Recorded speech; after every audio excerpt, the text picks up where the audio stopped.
Good morning. Welcome to Pathways Podcast, episode 204. 204. It is 204. And we've, you're Marcy Milburn. I am Marcy Milburn. And I'm Aaron Groves. Yes, and we're excited to welcome John Guthrie with us today. I'm John Guthrie. Thanks for joining us today, John. We will admit that we had a little short notice on this, right?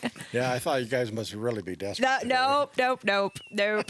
I called John last night and I said, I'm just going to preface my question with this, that I was planning to call you later this spring anyway, but we had somebody cancel, and would it work for you to do the podcast tomorrow? And John was like, sure. What are we going to talk about? I said, you. So you're already the expert. So it's gonna be a short we should be good to go. today. We're gonna dig deep into those memories and the history of John Guthrie. That's Good right. luck. Yeah, it's there somewhere. Whether you can retrieve it and find it or not is I'm not another sure I question. retained any of it. Oh. Well, hey, thanks for joining us. A former staff member of The Way and A-Team extraordinaire. Yep, that's right. God bless the A-Team. That's God right. bless the A-Team. Yeah, That's right. Couldn't have done what I did here without them. Yep. yeah. What do they do a do? lot. And who is the A-Team? We hear about them, but I mean, who are they comprised of? Right now, there's about 14, but we'll have anywhere from 6 to. Today we had 10 guys there. I don't know if you want me to name them all, but now is it just old? 65. Okay, and the so oldest two are going to be turning 90. Wow. Here in about Marv Morris and Ted Huseman. I will name those two. Happy birthday to them 5 days soon. apart, they turn 90 here in just a couple weeks. Yeah. That's good. So most of us are in our 60s or 70s, and the A-Team is can stand for a lot of different things. What's the podcast appropriate thing? The Alzheimer's unit, the Alzheimer's team, or no? We just we do a lot of kidding, and we were talking about today that we come there for coffee and verbal abuse. Yeah, but you guys also Good work fellowship, too, then. right? We Like do. Fellowship. you volunteer. In That's fact, I stopped helping set up for tonight's youth group to come in here today. Yep. They're still working or were. Yep. And, it's just saves a lot of time and effort for the people that are still working here. Yeah. Yep. Wednesdays and Thursdays are pretty busy days around here because It is. we tear do a up, complete set up, and then we have to put everything back. youth the on next day. Wednesday And then night and if have a there's complete something turnover. Special, like last Friday's women's. Right. We had a lot of extra to do that day, preparing for it. So it's all good. We enjoy our fellowship, our time together, and also doing something for the church. Yeah. Yeah. That's No, good. we appreciate all those guys and you. And it was kind of an idea that blossomed from you when you were here on staff, right? And Right. doing Started the out with Ted maintenance. Huseman and Jerry Kingery. I needed help because we went from one building to more than double our space, double the number of people that were attending this church. And we were adding ministries all the time, Yeah. and classes. Something going on and all the something time. going on all the time. And I was becoming overwhelmed with it, and they stepped in to help. And next thing we know, it was a group. And It grew. Even in the year when the ministry year shut down, we still get together just to have coffee and fellowship. That's good. So we're all good friends, and we talk about a lot of different subjects. That's Good. Good. Well, we're thankful for you guys. And That's right. Big thank you and shout out to the A-Team. So, yeah. So is there an age limit? Do you have to be like 65 to be on it? oh my goodness. No, but we're the ones with the time. Okay. Yeah, It's it all about helps the if time. you're retired. Yeah. Right on. Any So age, no anybody's qualifications, welcome. but- We've had all ages down there to join us, but they usually disappear when the work starts. But God bless the A-Team. I mean, they got me out of a pinch back in the day, and it's still going strong. I don't know how many Yep. years we've been doing it. That's awesome. Yeah, quite a while. So What, 8 or 9 maybe? probably. I'm not sure. Yeah. Build camaraderie and just That's got right. a bunch of Good fellowship. brothers to fellowship with. So good. we're going to go into a little bit about just your story, and if you're willing to share, of like, how did you come to the church? How did you come to Christ? And what have you seen him do in your life? So I don't know. That's a wide open question. You can start as early or as late as you want, but how did you wind up here? Well, I was raised in a family that went to church and believers, and I remember as a little boy, I thought I might even want to be a pastor, but my mother died when I was 8 years old, and I think I kind of went through a rebellious period. And I never was an atheist, but I definitely was an agnostic for years. And I started a family young, and we would sometimes go to church, sometimes not. And we were searching, but we just couldn't get, just didn't walk the walk like we should. And but we, as we got a little older, we did find that faith and started going regularly, and we had a church, and we were going to on a regular basis, and we got to the point where we thought we needed more. And my youngest son, Jeff, and his wife was coming here to the Way. It had just started. They'd started within the first few months, and I think the Way was about 6 months old when we came the first time. And we'd been looking at a few other churches, but we came, and I remember that first Sunday we got hit with that wall of sound. We had never been to a church with that amplification of the music before, but we felt the Spirit, and we knew we'd found our home. And we haven't left. If we're not here on Sundays because we're out of town or out of state, the church has meant a lot to us. It's helped me in my walk and my wife's walk, definitely my son's walk. Yeah. So here's a question. So you wanted more. You got more when you're here. When you went deeper with the Lord, what kind of changes did you notice in your life? Well, I got more devoted to my devotions every day. You know, I would miss some days and not. And I noticed when I started working here, I didn't miss. You know, unless it was I had to be someplace really early in the morning, I didn't miss, and that's pretty well has stuck with me. And it just helped me become closer to God. And I've seen the growth in so many people here that come here, and my son and his family. I'm so proud of them, how they've connected and got involved in the church. And you know, I kind of thought about this afterwards. I've always had jobs where I felt like I served people, whether it was farming or in law enforcement or whatever I did. And it was no different working here. In fact, I was kind of surprised. I knew what the church did, but I was shocked by how much they did of that. You know, every day there was issues that the church dealt with, and I was I was surprised at that, but I was also proud and happy to take part in that, even in a small way. Well, that's good. Speaking of your son, Jeff, and just the growth that you've seen in him, and he's the men's ministry leader here, and how neat has it been for you as a dad to be able to participate and, you know, be able to be a part of the men's ministry with your son? Well, I'm really proud of my son. I'm proud of all my kids. Yeah. You know, but seeing Jeff grow and become a leader in the church like he is with the men, I'm really proud of him.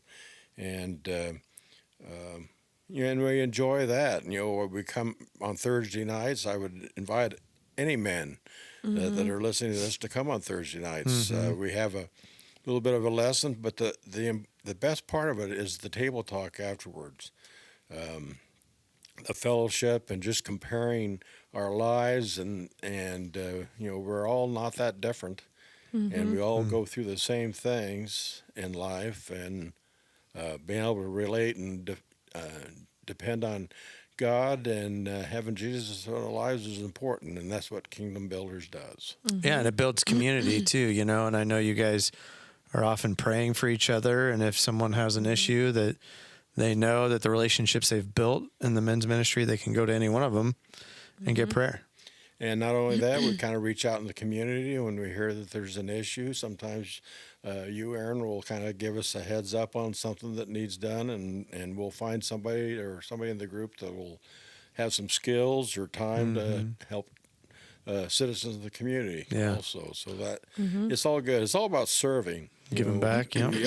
We all serve someone something, and I think in my case that's kind of been one of my strengths is serving, and I think we all should do more of that.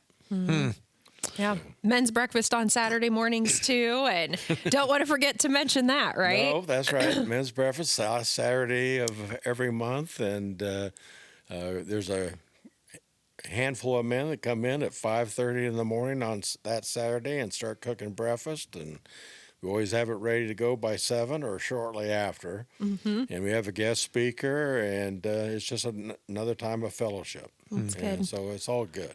That's good. I want to touch on serving real quick as you were just talking about it. What would you say to someone who maybe has felt the nudge but just hasn't taken the step to actually serve or plug in, or maybe they don't know how they can serve, or maybe they're scared to serve because they don't know what that looks like? I mean, what advice would you give to them, or what would you tell them? Well, just reach out. You can reach out to someone here at the church, or just look in your neighborhood. It doesn't have to be a structured thing. If you see a neighbor that needs some help, reach out to that neighbor and help them. And if you want a little more involvement with that, you can come to your church, and whether it's this church or any other church, and there's usually somebody that needs a helping hand. And you can become involved in that. You can become involved in, any of the ministries here at the church, and it's a good way to get involved. And then there's other things. Discover Hope. Pantries, the Salvation Army. We have members at the church that are involved in all those things. So, there's ways of serving your community, serving your church, and just serving your neighborhood, if that's as far as you want to go. I think there's a belief for people when they go into serving too, that, I'm really going to bless some people when I go serve, but in return, I mean, you are the one that gets blessed. That's true with any ministry. Yeah. And it's that blessing from God of knowing you're doing exactly what you've been called to do. No matter what you put into it, you get just as much in return, whether it's being a mentor or any ministry at all. You get involved in that, and you not only have the satisfaction of helping someone else, but it helps you in your walk. Makes you appreciate sometimes what you have, and just you benefit just as much. You get more out of it than you put into it. Any ministry. Yeah. One of the places where I know you and Kim serve is the Eastern Jasper County Food Pantry out of Kellogg too. So can you share a little bit more about that and your experience? How did you get connected there?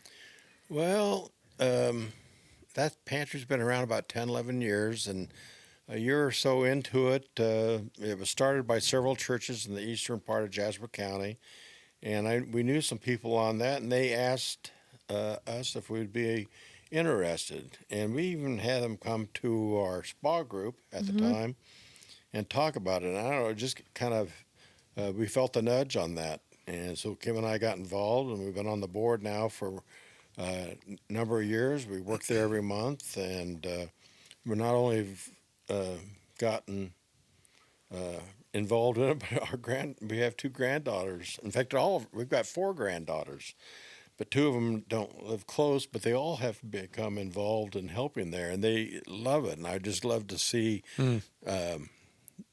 at their age, them getting involved and wanting to take part in something like that. And there's definitely a need. The pantry's struggling right now because we came out of COVID, and there was a lot of help from different areas when we were going through COVID, but a lot of that has dried up now, so we have an influx of people coming again, and so we can always use volunteers, and we can always use the donations. Donations, yes. And we actually have a box here. That's what I was going to say. Yep. Yeah. In the south side. And the way is very big, and they're not really part of that third area of Jasper County, but they have gotten very involved with financially, and also with people coming here with volunteers, and also the box that they put food in. Yep. We're one of the biggest people that donate to the way. Our church community, our church family. So we're proud of that too. Yeah. Great way to get involved. If you're looking for a way to get involved, is you can just buy some extra food items and drop them off in the drop box. Yeah, So canned goods, bring it to church with you on a Sunday, and anything that you can that'll we give away everything there. Milk, eggs, meat. The meat's frozen, but we and vegetables, soups, crackers, mac and cheese, cereal. Cereal.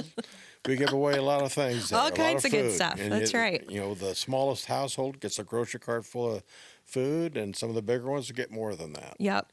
And so, yeah, I think it's important. There's a need there. You know, there's a lot of people working, but they're not making a lot of money. And, you know, if they have a car breakdown or an appliance breakdown, that they struggle. They may have trouble. And a lot of the people that come there are only there for 2 or 3 months till they kind of get back on their feet.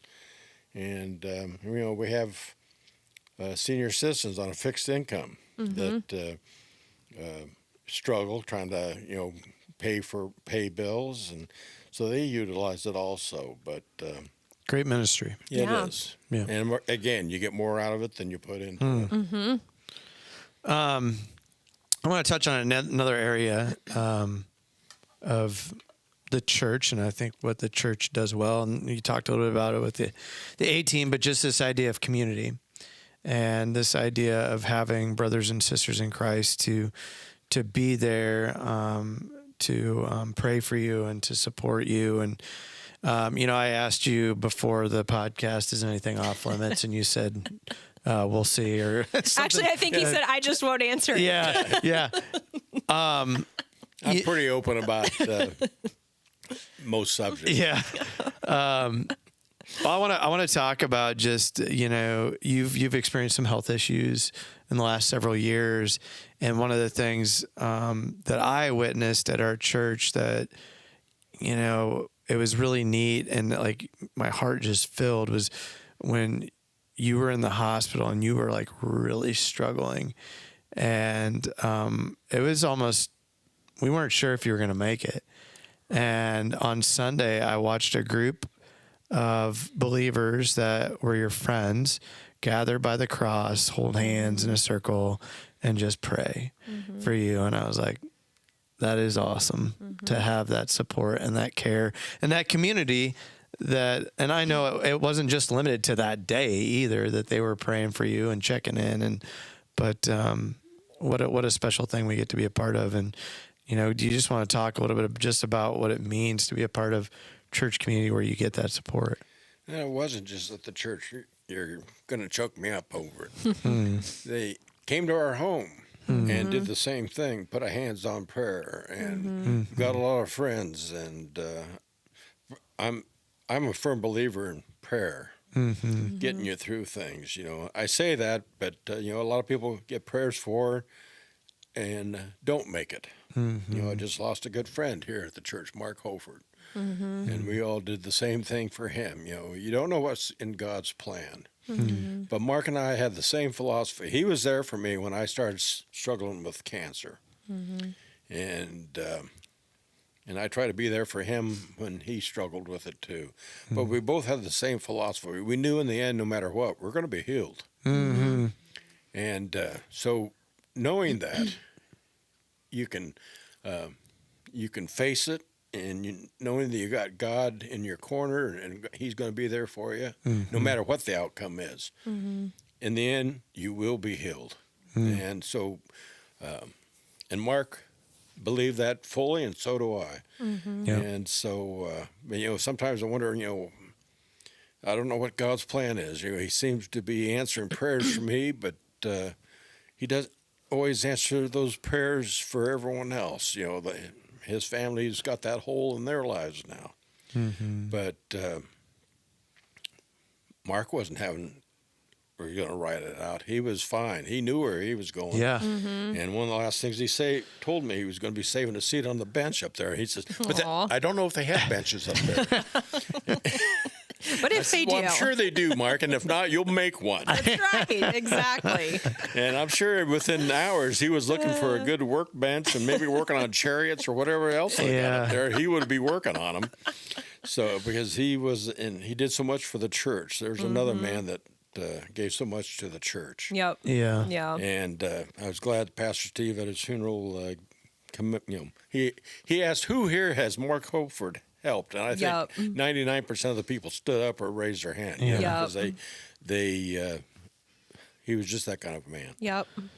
What a good spot to be in, though, in the midst of your struggles, in the pain and everything that's going on, but to know, because your hope is in Jesus and the promises in Scripture, like, you know, you will be healed. If you're not healed on earth, you will be healed one day, and you'll get to reunite with everybody else who has surrendered their life to Christ and are a follower of Him, and in heaven waiting for you and those that'll come after you. And so, what a beautiful place to be with a mindset. Well, when there's tears at a funeral, it's not for that person that you've lost, because it's because of your loss, losing that person.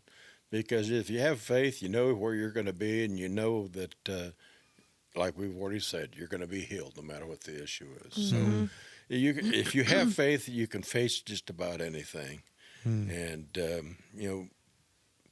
it's just important. I know prayers help me. It's gotten me through some scrapes. And you're right. I hit my mid-60s, and it just seems like one thing after another. Just when I think things are going good, I know I'm about to get hit with something. Yeah. But, right, I'm in a good place right now, and I'm doing pretty good, and time will tell. Speaking of getting hit, when you were in the hospital and you had like really bad shoulder pain, joint pain. And so my wife and I up there were talking to you, and I'm like, "Can I pray for you?" And you said, "Yeah." And I put my hand on your shoulder, and I thought you were going to punch me in the face because I had pseudo gout, and that my hands were atrophying, and it had kind of started in the shoulder, and and they'd stuck needles in there trying to pull fluid out. Ooh. Yeah, but I knew where the thought was. So. I'm just glad you didn't have the strength to do it. Yeah, plus you might have hit me back. But I remember the day. I saw that in a fog of that stay in the hospital. But I do remember that. You do remember that. Sticks out. There's also a funny story that came out of that too. You were you had a conversation with the doctor. If you don't want to talk about it, you don't have to answer it. But you saw something on his shoulder or something like. I think the medication I was having effects. I don't remember exactly. Here's the story I heard. I do remember. Okay. Yeah, It's in there. It's in there. It's there. I did retain it. I knew it was there somewhere. Yeah. I saw a rat come over his shoulder and go in his pocket. Oh. Yeah. And I had to clarify with him, make sure that it wasn't. Oh my goodness! I don't remember the whole thing exactly. The story I heard was that you said you thought the medications was making you hallucinate, and the doctor said, "Well, why would you think that?" And you told him that he just had a rat crawl over his shoulder and go in his pocket, and he was like, "Okay." yes, that is. Yeah, I was they definitely had me medicated through that stay, and you're right. I didn't know if I was going to make it then either. There was some concern, and that didn't help that concern much, I tell you. Well, we're glad you made it. And you're here, and you're back working on the A team, and that's right. That had to be retrained. Yeah. I'm sure you didn't get any grief either when you came back. Well, there was another group that was praying for me. Yeah. And that's why I'm a firm believer in prayer. Mm-hmm. Yeah. But got a lot of friends here. We're family. We all are. If you come to this church, you're part of the family. That's the amazing thing about church, right? Scripture says we are the children of God. Therefore, we are brothers and sisters, and you can feel that when you're around your brothers and sisters. And so, what an amazing place to be with family. Yep. At church every Sunday and Wednesdays and Thursdays and other days of the week. So that's right. And it's a nice way to if you just come on Sunday, you kind of need something else in the middle of the week. A lot of us do anyway. Mm-hmm. Yeah. And it's just nice to plug in, whether it's a class in the evening or small group, small groups, or with the fellowship with the A team, or you just need that. And so I do. And it's just nice to be plugged in. If you're not plugged in, you need to be plugged in. You heard it from John That's Guthrie. right. Get plugged in. Good word Get from plugged John. in. Or right. else. Because in the right. end, you'll be healed. Yeah. No matter what. That's true. That's true. Well, good. Marcy, you got anything else to dig into the brain of John Guthrie? Yeah, I don't know. We appreciate you coming in today, sharing your story. Well, I and appreciate you asking. Yeah, that's I good. knew you had to be desperate. it's not true, John. Is there anything you'd want like people to know? Like, what about even people that are on the fence about even coming to a church? Maybe they grew up in church and had a bad experience, or they're not sure about it. What would you tell them or encourage them? Well, a lot of people have bad experiences. I'm surprised how often I hear that story, growing up in one church or another, or they've gone to a church where they weren't fed. But it doesn't really matter what church you go to as long as you start going. But if you've had a bad experience, don't judge all churches by that. That's why we like coming here. You're always fed spiritually. And so I would just encourage you, if you're on that fence, to get off of it. Try this church, try some other church till you find one. Keep trying till you find one that fits you and your family. And get into His Word. If you're not in His Word, it's pretty easy to slip away, and you just need to get in that Word and stay in it. Yeah. And I'm going to add to just go to a Bible preaching church. Find a church where they're preaching truth out of the Bible, because that's what's transformational. That was what fed me, and that's what was transformational for me coming here. Well, we went to a church. I grew up in a church that my family had gone to for generations, but we weren't being fed. It was more of a church that was, do good, feel good, be good. But it didn't really talk about salvation and Jesus. And it didn't hit on the Bible like we do here. And that's really is what is important, getting in the Word. Yeah. Amen to that. That's good. Well, there you go. If you heard it from John, get off the fence. That's right. Get into church. That's right. Yes. We'll One last you thing here. that I would say about you, John, is that I just want you to know that I appreciate your heart for Jesus and your heart for people. And I think too, just the time that you served on staff too, and got to know you a lot better through that. But even since then and before then, just you have a heart for people, and you have a heart for people to know Jesus. And that's always one of the big things that has stuck out to me about you. And so praise the Lord for I appreciate that. God's Yes. given me that. Yep. And it's nice to see it passed on to my children, now my grandchildren. Yep. And I'm sure my great-grandchildren. So it's great to see it, and know that God's in most of their lives. Yep. I want to piggyback on that real quick. I want to piggyback on that because it's been really neat for me to watch and see too. You are a former law enforcement officer, a former corrections officer. I can relate to that. I can relate to how we get jaded sometimes. We get hard-hearted towards criminals and people that struggle. And I've watched you take people under your wing, connect with them, pray for them. Even, I think of a certain individual who spent years in prison. And 20 years ago, would you have done what you did and checking in and, caring and praying and loving on this man? And the answer is probably not. No, in fact, I knew that man for years. I testified against him in a court case. Yeah. And we were not friends in any manner or means. Yeah. But he was working for a company, and I hired them to do some work here at the church. And, I'd wave at him as I came and went, and I'd take him water and pop, and he didn't forget that. And he came in one day, and he was troubled. I could tell he was anxious, and he asked about, is there a mentorship here at the church? And I said, well, we could talk to Marcy. She's in charge of that. I'm sure we can find somebody. And He said, well, I was hoping you could do it. And I'm not going to say what he said of why he wanted me to do it, but he knew I would not just, he couldn't put one over on me. I'm not going to put it into his words, but Can't pull the wool over your eyes. yeah, That's something like right. that. You'll see through it. That's right. But, and what a story he's had to tell. And it's not because of me. I mean, he doesn't deserve the glory, but God deserves the glory. Amen. God has worked in that man's life Yep. like you wouldn't believe. And Yeah. now he's come to the Kingdom Builders, and he's Yeah. trying to get plugged into the church. He's out. And I see him on Sunday. he's here Yeah. on Sundays, and, I think it's great. I'm so proud of what the man he's become, Yeah. Yeah. so.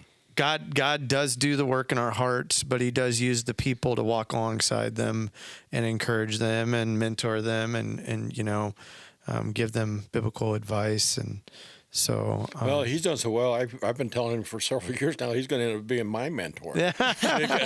yeah, He's really done well. I mean, and I've mentored other people too, and some with some success and some with not as much success. yeah, But, with God's help, most of them, I think, do kind of try to get their lives turned around. yeah. Yep. Well, what an amazing Really walk with testimony them. to how Jesus has changed your heart to be able to walk alongside others and care about people. And so all praise and glory to him. But Yeah. thanks for being a willing participant. God works wonders in a lot of lives. Amen. Thank goodness. Yep. It's changed all of our hearts here. That's right. So. That's good. All right. Well, unless you got any parting words for us, otherwise we'll conclude this podcast. Praise Jesus. Praise Jesus. good. There we go. And with that, we'll sign off from this episode of Pathways Podcast. If you need anything, please don't hesitate to reach out to the church. And if you're on the fence, get off. You heard it here first. And have a great week.